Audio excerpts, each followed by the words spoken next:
Okay, good afternoon, everybody. Welcome to Healthwatch Hackney Information Exchange meeting. The topic for today is going to be Dry January. So as I said earlier, the meeting is going to be recorded and then we will make it available on our YouTube channel. Just a little bit of housekeeping before we start. My name is Sara Morosinotto and I am the Entrant View Manager at Healthwatch Hackney. So for those of you who do not know Healthwatch Hackney, we are the health and social care watchdog. So our job is basically to use the feedback that we receive from you, from the public, and use that feedback to drive improvement in the access and delivery of health and social care services. We also provide people with information about what services are available and how these services can be used. And then we educate patients on their rights, but also on healthy choices, of which today's meeting is a very good example. And finally, we act as a bridge between the patient and the healthcare providers.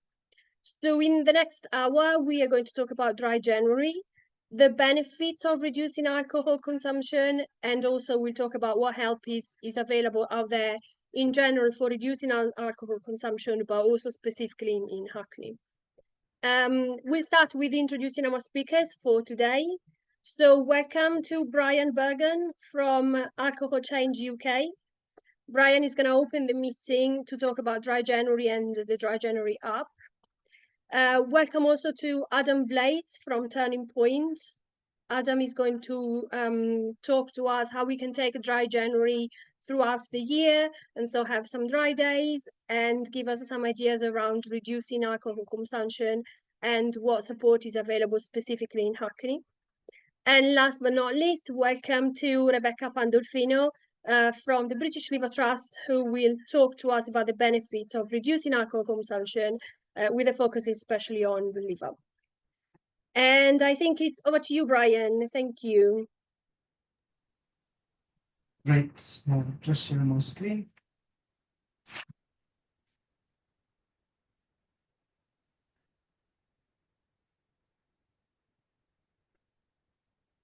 Everyone see that? Yeah, thank you. Perfect. Well, thanks everyone for joining. My name is Brian Bergen and I work as Business Development Manager for Alcohol Change UK. I'm specifically interested in connecting with people in local authorities and it's been a great opportunity to come along and speak to Healthwatch Hackney today. So first off, our campaign this year for the Dry January Challenge is the tagline, Boss It. So I do hope that we have people here who are already bossing it with Try Dry or have bossed it previously with Try Dry. What is the Dry January Challenge? Well, it's an alcohol-free challenge that runs throughout January and it's ran by Alcohol Change UK. Has been growing since 2013, and we have over 215,000 global participants in 2024.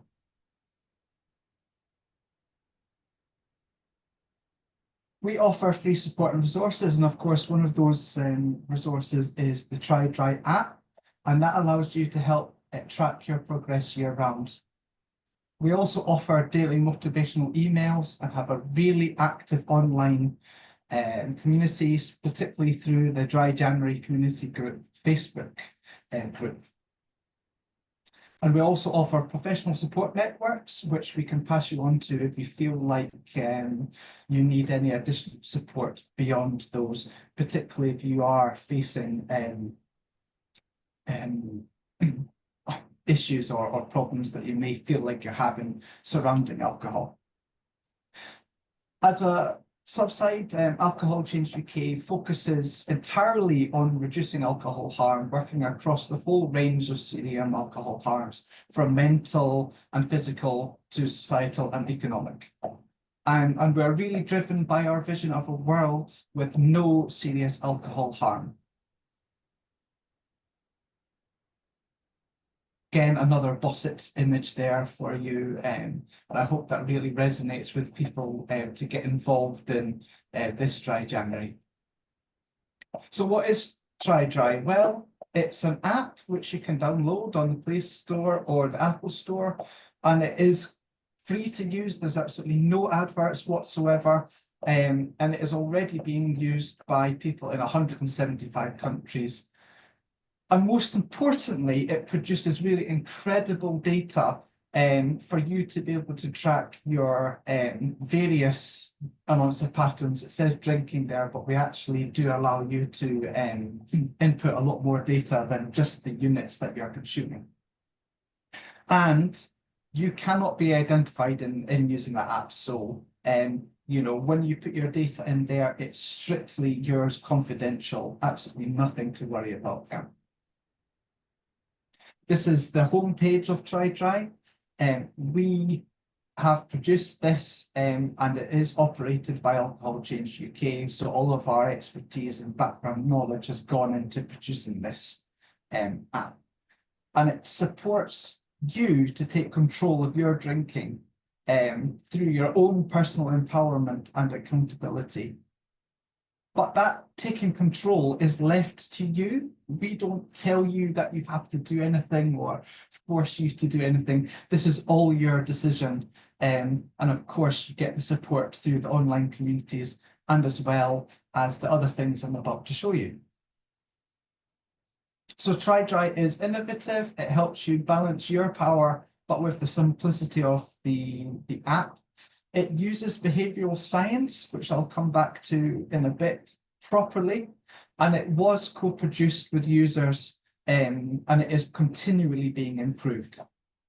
But more importantly, it works. And we recently just came top of behavioral change apps out of non-industry and industry-funded apps, and we place at the very top. So if you go to look at all of the other apps you can find on the Play Store or the Google Store, just remember that we have come top out of behavioral change techniques. It is really effective. On average, when people are coming to use Try Dry in the first instance, people are normally drinking about 35.8 units a week, remembering that anything above 14 is of harm. And what we see from looking at the people using Try Dry is that people who do continue to use Try Dry for 6 months, it falls down to just 5.6 units a week. So again, something very important to mention is that the Dry January Challenge is a month, but we do find that people have such a good time using the app and feel so good from doing that 1 month that they actually do tend to follow on and continue to reduce their drinking beyond that 1 month. So I encourage you to, it's not a sales pitch, as I say, it's totally free, but I do encourage you to download Try Dry and have a look. And there's 5 things that you can do in the first instance. So you can set your baseline drinking. You complete the quiz to see where you are based on how many units you are consuming throughout your drinking. And you can take note of your drinking units, the mood, the amount of energy you feel, how your sleep is, and if you have any cravings. And you can view that all in the calendar, as well as how much money you're saving by not drinking that specific day, or how many calories you're saving by not drinking that specific day. And also you can set goals. I'm not going to read all of these out loud, but as you can see, we have a lot of features and benefits to using the app. Interactive calendars covering all of the types of things that I've just noticed. And badges and rewards which reward a wide range of achievements. The charts features are really, really good on the app, and I've got a couple of screenshots of how they look. Very easy to navigate, and it's that sense of achievement when you reach those missions. That's how the app looks there. You've got your badges, you've got your units or money or calories saved, and all the different types of missions. For instance, if you go to your first wedding without drinking or go to a sports game without drinking, you can add all of those there. We also monitor well-being, so you can put in how you described your moods today, how energized were you, how well did you sleep, for example, which is important to note. It's not just looking at your units, it is also looking at your well-being and how you feel there. You can write a journal as well, so you can look back and remember what you felt on that day last year, as an example.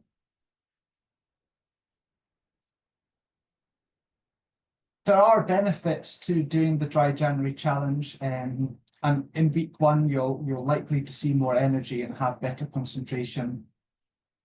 You might be struggling in that first week, and it is important to note that this is not for dependent drinkers. This is for people who are maybe drinking 40 units or more and just want to help reduce their drinking.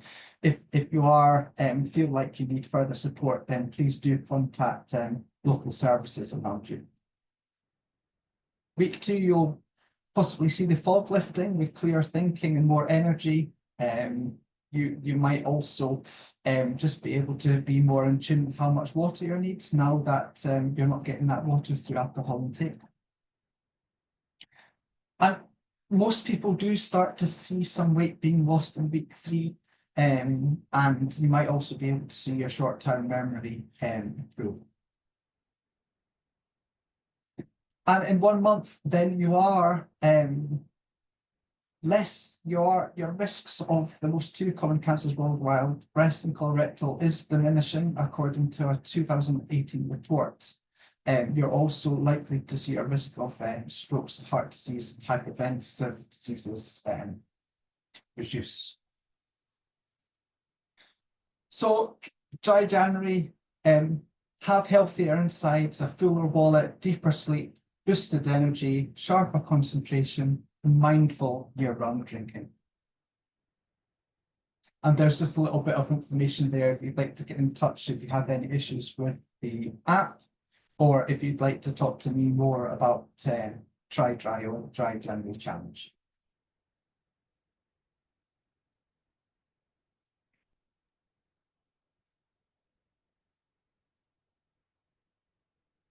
Thank you, Brian. It really sounds like a no-brainer. Taking control of your drinking, downloading the app, trying to stay dry, and then taking these forwards throughout the year to support in general better health being. It's now over to you, Adam. And before I hand it over to you, I apologize. I should have said if anybody has any questions, you can put them in the chat, or if you want, there will be an opportunity at the end to raise your hand and ask questions directly to our speakers. Over to you, Adam. Thank you. Thank you. And yeah, thanks for the talk on Dry January app. Looks like a great app. Thanks for joining us here today. My name's Adam, and I work as a recovery worker for Turning Point City and Hackney Recovery Service. So Turning Point is Hackney's provision for substance use and alcohol use in the borough. And I'm going to talk a little bit about the service that we offer and how we support residents with, in this case, alcohol use. So, Turning Point, we're quite a big service. So we're a recovery service for residents struggling with alcohol and substance use issues. And even over the last 12 months, we've supported around 3,000 residents on their recovery journey. It's a service that's a combination of Turning Point, Hackney Mind, and London Friend. And we're all based more or less out of our office on Mare Street, just south of Wells Street. And it's really out of that office that we meet clients. We have a bunch of rooms there, a bunch of clinical rooms. And as mentioned, the service is quite big. We have about 100 staff that work there. And these range from clinicians, doctors, prescribers, nurses, We have a forensic psychologist, an assistant psychologist, and then dedicated teams to the different client groups that we support. So this includes alcohol primarily, but then also other substance use as well, such as opiates, non-opiates. And then we also have specialist support for, say, families. We have hospital liaison worker, criminal justice, women's workers, mental health link worker, diverse communities engagement lead, as well as an aftercare team that run kind of mutual aid based weekly groups. So there's really a lot that we offer directly in the Borough of Hackney. And at the moment, we have around about 1,600 kind of active clients that engage with our service. In terms of who we support, it's really open. So we're welcome to invite in anyone that's living in the Borough of Hackney or City of London, or they have a registered GP in these catchment areas, and they're aged 18 years old or older. And they're using drugs and or alcohol problematically. And obviously that's down to the client to determine, what is problematic for them. So we don't set an expectation as to what that should be. And I think sometimes with recovery services, prospective clients can feel a bit uncertain about, oh, is this a service for me? Am I kind of at the level where I can access a recovery service? But what we say is it's open for anyone. So no matter how much you're drinking, if you feel like it's a problem for you and you feel like you benefit from some support with it, then you're very welcome to come into the service. In addition to that, we don't have fixed lengths of time that we support clients. So it might just be that you come in, maybe have a checkup with the nurse, do some of our clinical interventions that we offer, have a couple of one-to-ones, and then you feel like, right, actually I'm on a good state, I'm in a good place now, and that can be it. Or if you feel like you need a bit of a longer engagement with us, you need a bit more long-term support, then we offer that as well. So we don't offer kind of really prescribed treatment lengths within Turning Point. As mentioned, so we are an alcohol and substance use service. So we cover both clients that are struggling with alcohol use, but also any other drug use, including opiate use, non-opiate use. And often we find that these come in combinations. So someone might be drinking, but maybe they might be smoking weed or something else. And, it's hard to kind of differentiate between those different uses. And so we welcome anyone, and anyone with any combination of use is welcome to engage with our service and get support. And we support all these different types of substance use. One thing that we talk a lot about in our service is dependency and drug or alcohol dependency. And dependency can be a bit vague in terms of what it means. People have different understandings about what a drug dependency or an alcohol dependency might mean. And we find it's useful to differentiate between a psychological dependency and physical dependency. So when we think about psychological dependency, what this means is that someone might be drinking alcohol or using a drug as some kind of coping mechanism for dealing with difficult emotions, anxieties, could be loneliness, boredom, stress. And the alcohol in this case might grant some kind of momentary relief. It might change your state of mind.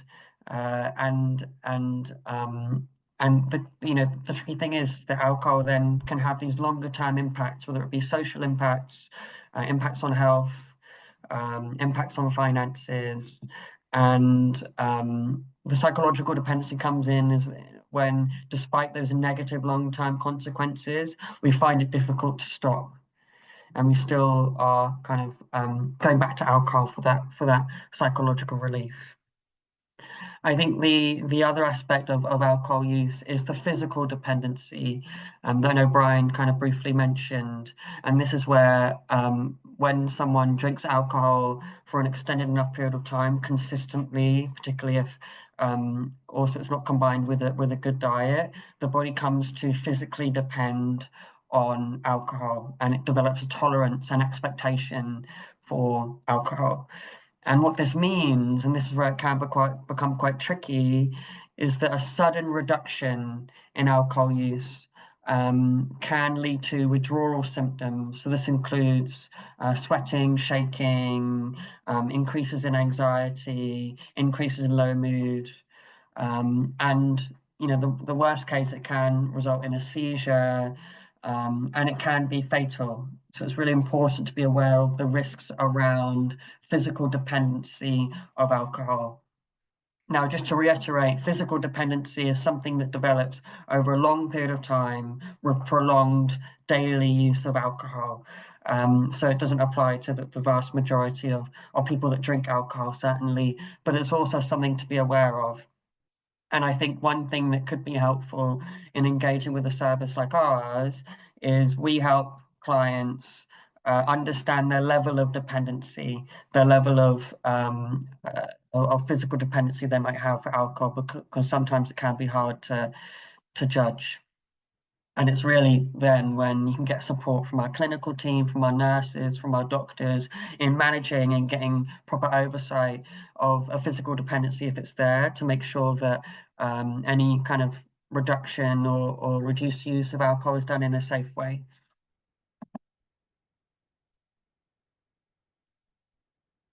Now on to what we offer. So we offer non-clinical and clinical interventions. So in terms of non-clinical interventions, every client that's part of our service gets allocated a recovery worker, like myself, and we do regularly scheduled one-to-one recovery sessions. As well as that, we do psychosocial groups in the service. We find it's incredibly helpful to connect with other people that might be in similar situations, whatever that might be, and to develop a bit of a community spirit and support around your recovery or your goals around your alcohol use.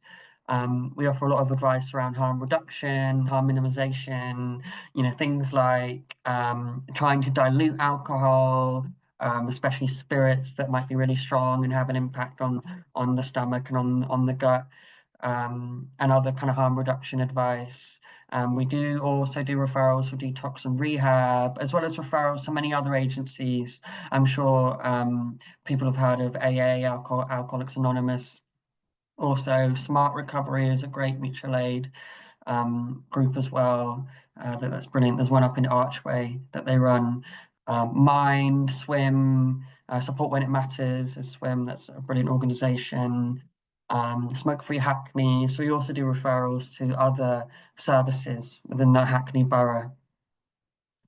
And then clinical interventions. So we have a big clinical team, and we can offer abstinence-based prescribing. There are certain medications that can be prescribed for when someone has maybe stopped using alcohol, but they're getting cravings. There is medication that can help reduce some of those cravings. We also offer liver scans, vitamin B and C injections, which can be important with alcohol use in particular. We do hepatitis B vaccinations, ECGs, and also community detoxes. And then finally, the referral process. So as mentioned, we're a completely open door service. There isn't any kind of, you don't need to be referred from your GP, although your GP can refer you, but you can refer yourself. And you can do that by going to our website, turning-point.co.uk, or calling us on the number that we've got here, and you can do a referral for yourself. That's totally fine. What would then happen after referral is you'll be assessed by one of our assessment team. They'll kind of get a bit of an overview as to where you are and what your goals are in treatment.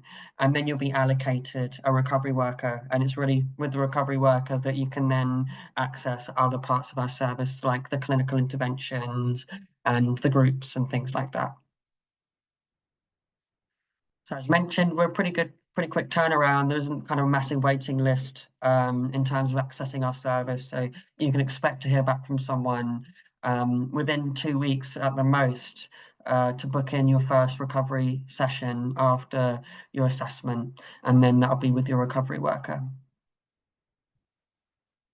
And this is our opening hours, and that's my email. So if you want to get in touch with me about anything that you've heard today, then just, please let me know. Thank you.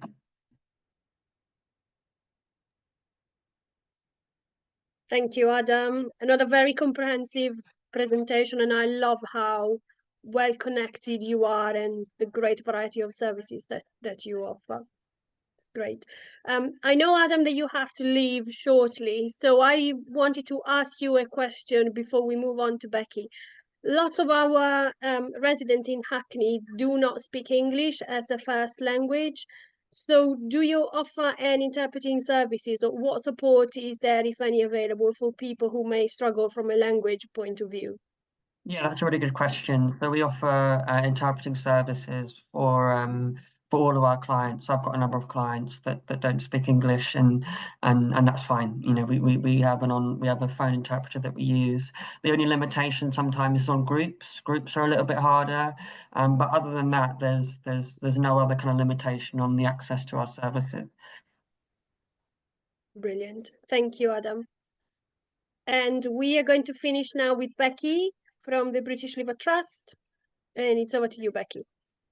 Hi, everybody. So some of you may be aware of the services that we offer, others may not. So I'm just going to go through an overview of the impact of alcohol misuse or regular alcohol use on the liver, and then just kind of how we can help if there is something there that has worried you or that you're aware of health-wise. So basically, your liver, it's the largest organ in your body. I know we are focusing on alcohol today, but it isn't just alcohol that can affect your liver. And I believe one of my colleagues who was speaking earlier, possibly Brian, mentioned that there is a link between, for example, overweight and alcohol use. That can be kind of a particularly bad combination, if you like. If you are of a good weight and you're drinking a certain amount of alcohol, it's not going to have the same negative impact. It will still be a negative impact, but not the same level of negative impact as if you are, for example, overweight, obese, and drinking the same amount. So we encourage people in general to make positive, healthy lifestyle choices, as well as abstaining from drinking where possible or reducing intake where possible. So your liver basically does about 500 functions that you need for life. And a lot of those are linked to, as we might say, like in kind of not medical terms, if you like, purifying the blood, basically. So from infection, from toxins like alcohol, also from your liver's heavily involved in sugar, dealing with sugar levels. So if you're diabetic, whether that's type 1 or type 2, you are much more likely, unfortunately, 4 times more likely to suffer with liver problems, regardless of your alcohol intake as well. So it's just something to kind of bear in mind. You know, if you struggle with diabetes, managing that will really help your liver in terms of going forward in life. So what we know sadly now is that liver deaths continue to rise despite all of the medical advances that are happening. A lot of other big kind of killers that you might think of, like heart disease, they are declining in terms of deaths, but we see that liver disease continues. People continue to die from liver disease at quite a frightening rate. And medical professionals believe that is specifically because of, whereas in like the 70s, which we look at the beginning of the graph, people generally, although they were drinking perhaps a bit too much, were generally of a healthier weight. Now people continue to drink as much, but the general public as a whole is more overweight. That's what's caused that almost like exponential increase. And the kind of most worrying statistic is that 3/4 of people find out they have liver disease in A&E. And if you think about reasons for going to A&E, it's because you're very, very sick usually. So you're there because you probably have a liver problem that is quite advanced. And the reason for that is your liver doesn't tell you if it's struggling until it's actually really, really struggling. The good news is that 90% of liver disease is preventable, and the main one that we're going to talk about today is alcohol is a huge factor for causing liver damage, as you know, or as most people know. Being overweight is another, and viral hepatitis is another. So we would always urge people to get a blood test to rule out hepatitis, because if you are drinking more than you perhaps should and you have viral hepatitis, those two things together can make a really nasty combination for your liver. And what we know is that certain London boroughs are at much higher risk of viral hepatitis than other parts of the country. So we then find people are much more likely to suffer with liver damage because they maybe had viral hep and didn't know, and were drinking just the same as someone elsewhere in the UK, but because they have viral hep, their liver is much more likely to be damaged irreparably as a result of that. We all probably, most of us, the general public, have heard of cirrhosis. Cirrhosis is basically when your liver is irreversibly damaged. So your liver can regenerate, but it's a bit like an elastic band. So you can stretch an elastic band and it can go back. But if you stretch it too far, then it can't ever go back to how it was. And that's the same for your liver. So fatty liver, which is early liver disease, that can be reversed. But once you get to cirrhosis, which is scarring, if you think of scars on your skin, they don't look or act like normal skin anymore. It's the same for your liver. So if your liver gets to the scarred cirrhotic stage, that's probably the stage you might present to A&E. You can't change that, and you can manage it, but that's when it really impacts your life expectancy. So what we want people to do is figure out they have liver disease earlier, when they're still at the elastic stage of going back to how the liver was before. So just, we don't want to frighten people, but if you know that you are drinking perhaps more than you should, and we would say if you're regularly drinking more than a bottle of wine a week, unit wise, or more than about 6 or 7 pints a week, you are regularly overloading your liver. You need to reach out to the organisations that have been talking earlier on today to get support. Reach out to your GP, because your liver doesn't tell you it's unwell until it's really unwell. So if you look at this list of symptoms, we can see a lot of us feel unwell, tired sometimes. Maybe there are days when we do feel nauseous. Maybe we might blame it on anxiety. Maybe we've got disturbed sleep. We might blame that on our stressful job. These could actually be signs of your liver not doing too well. It's not that these late stage symptoms, you know, most people would not ignore those. But by the time you get those symptoms, your liver's probably irreversibly damaged. So think about your lifestyle. You know, maybe if you know your weight isn't quite where it should be, perhaps you're misusing alcohol or just regularly drinking, and you have done for a period of time, that is the time to go to your doctor and ask for support with investigating your liver health, not when you are having any of these horrible symptoms at the end. So just really quickly, I'm just going to whip through this. 1 in 5 of us drink in a way that could harm our liver. So if you think of your friendship group, there's probably at least 2 of you in that group or in your family who are drinking too much. It's pretty common. What we find is that, I'm just going to skim through these little bits here. The best advice in general for everybody is the stuff we always hear on the regular about our health as a whole. Dry January is a really good start, but we would then, like our colleagues over at Turning Point, encourage you to pick up maybe those 2 or 3 days a week, every week after that, where you give your liver time to repair. So we would say dry January is brilliant. And if you can then after that, obviously stay dry, amazing. But if you could then commit to 2 or 3 days a week, every week that are dry, that will do wonders for your liver. Also eating your 7 a day, at least 5 a day, but 7 a day is recommended.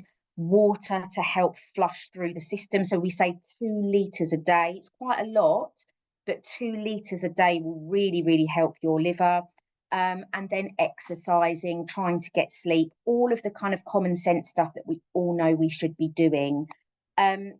So these are some other suggestions as well that we promote on our website. So lower strength drinks, so, you know, either low or no alcohol, trying to stay out of rounds, because you're then allowing other people to dictate your pace, and a certain pace might not be good for everybody. Shandies or spritzers, they can be a good way to cut down overall, but you still feel like you're having the same amount. Budgeting, and then you can always treat yourself if you stick to your budget. Or if you're, say, for example, saving £5 a day over the week, put it in a little pot and then go and get something nice that you've wanted with that money, or treat the kids or whatever. Topping up, we don't advise that, because you then don't know how much you're drinking. And people always, they've done studies, people always underestimate. So people always think they've drunk less than they have when they're topping up. Tracking, so that ties in really nicely with what Brian was saying, and taking ownership of your intake. And as we said earlier, so it's about 14 units a week, which is a bottle of wine to bottle and a half, depending on the alcohol content, 6 to 7 pints of beer. So lastly, the services that we offer are basically, I'm just going to go through here. We do the road show, which goes out and about through the year, fibro scanning, and colleagues, Turning Point also mentioned about fibro scanning, liver scanning. You can keep an eye on our website and see when it's near you. You can turn up on the day and you're guaranteed to get a liver scan. That will tell you where you are in the picture of a completely healthy liver, a fatty liver, or hopefully not, but a cirrhotic liver. We also have a nurse-led helpline. So like Macmillan, you can phone at any time, Monday to Friday, and you can get support from a liver specialist nurse. So if you have worries or concerns, you can speak to a liver specialist. We also offer loads of free resources on our website, and our website can be translated into over 100 different languages as well. And you can just do that with the button at the top of the screen. We have virtual support groups. We actually have a specific alcohol-related liver disease support group. So if you are worried about stigma or being judged, or about, you know, we do see a lot of worries around those type of horrible things, you'd be speaking to people and you'd be with people that are all in the same boat, and it's a really inclusive place to go. And because it's online, you can literally be on the sofa or even on your bed. You don't even have to have the camera on, but you can listen to and talk to other people who are maybe going through the same thing as you. And if you're liver disease, or you have liver disease that's maybe progressed, there are other more specific groups. But if you're just in a stage of maybe knowing that you're drinking too much and looking to cut down, the alcohol related group would be a really good one. And we've also got Facebook groups as well, which you can join, that you can get advice that's monitored by us basically as well. So there's information about the nurses. Some of our booklets are shown there on the left that you can download for free. And we also have a screener online that you can do as well to find out your risk based on your BMI and how much you're currently drinking as well. Forgot to mention that. So British Liver Trust Liver Screener, it will tell you your starting point for your liver risk. It's a really great place to start. And these are just some of our groups here that you might see that we offer. So yeah, alcohol related, carers group, and so on. And that's basically everything. So thank you guys for listening. Thank you, Becky, for another great presentation. And I think what I really loved about your 10 minutes was that you gave some very straightforward, practical advice and ideas around things that can be done to keep the drinking under control, some of which I've made a note of and will take away for myself. As you guys were speaking, the chat was quite active, and I think some of the numbers that you've put out there felt very shocking to some of us. There's a comment about those 14 units a week, and I can see, Brian, that you've put an article in there which I will share then with the recording. But do you mind maybe touching maybe on the key points of the article with regards to those 14 units a week? Yeah, absolutely. So it is important to note that that is units per week. And we do have a spectrum of use which we generally use. So 0 to 14 units is noted as low risk.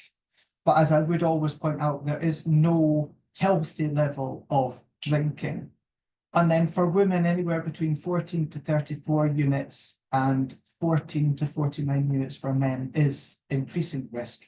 And then anywhere for women above 35 units or 50 plus units for men is high risk and could include alcohol dependence. So it is important to note that. In regards to that article, the language surrounding alcohol harms, you hear problem drinking, addiction, or alcoholic. I don't think most of us hands on heart would actually be able to say exactly what they mean in reality. So the link that's been mentioned helps us further understand what we actually mean when we talk about problem drinking or addiction or dependent drinking. And that's where the quiz in the app comes in quite handy, because you can do that audit quiz and you'll be able to assess not only how much you drink, but the consumption patterns and your feelings about drinking.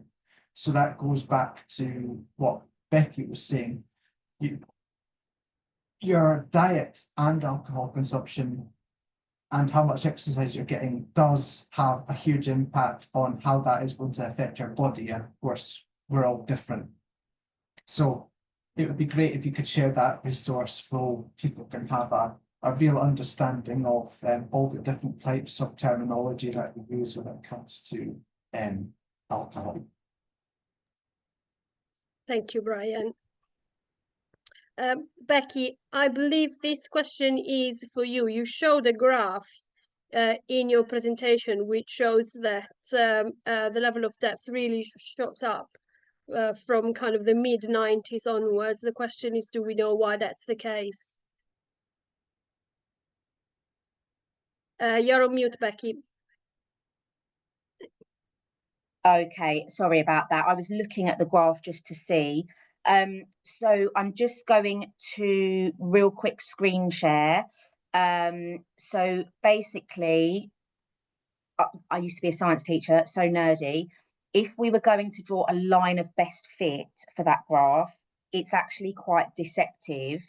But you can actually see that if you go from 1970 and you draw a straight line, you can almost join it to the line at 2018, which is the last recorded data. And it would be a straight line with about half of the line above and half of the line below, which means although it looks like it's shot up in 94, if you're doing an average per year and working that out, it's a continual overall average increase.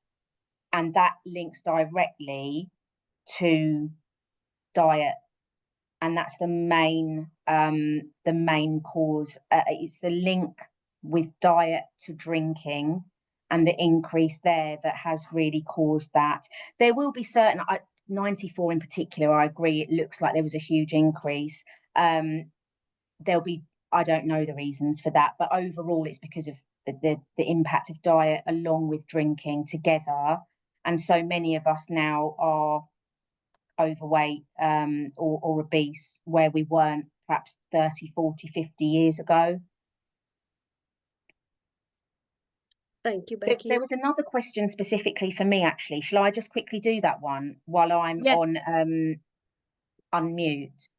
Yes, go for it. So it was, out of curiosity, if someone did go to their doctor to ask them to check their liver health, are the tests quite straightforward?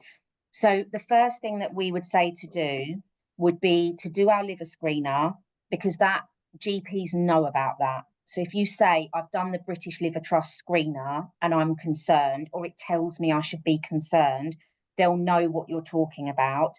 We also have sheets that you can download on your phone that are the questions to ask my GP based on the outcome of your screener.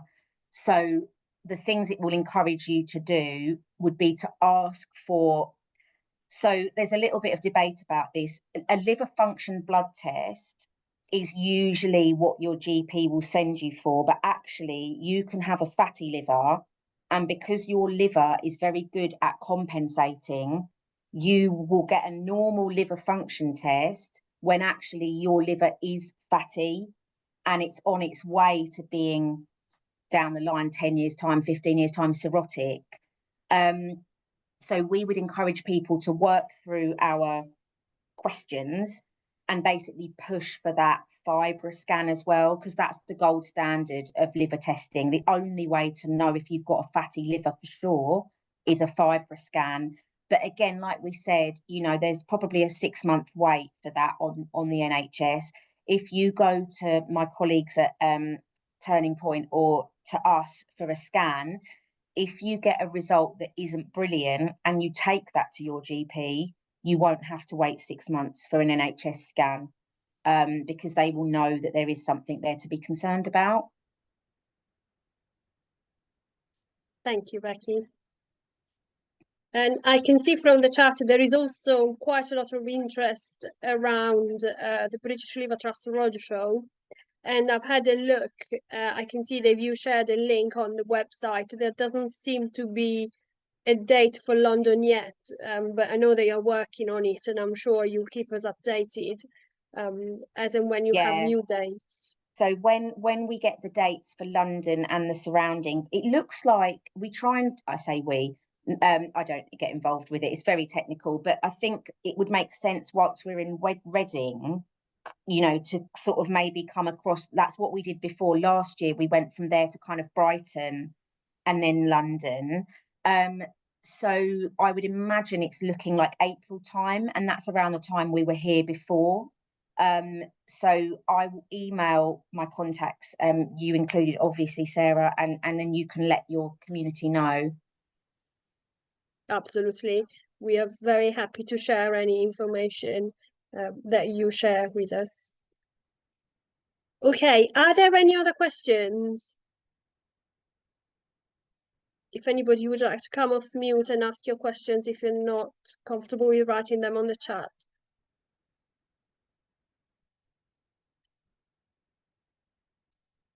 No, it looks like everybody's happy.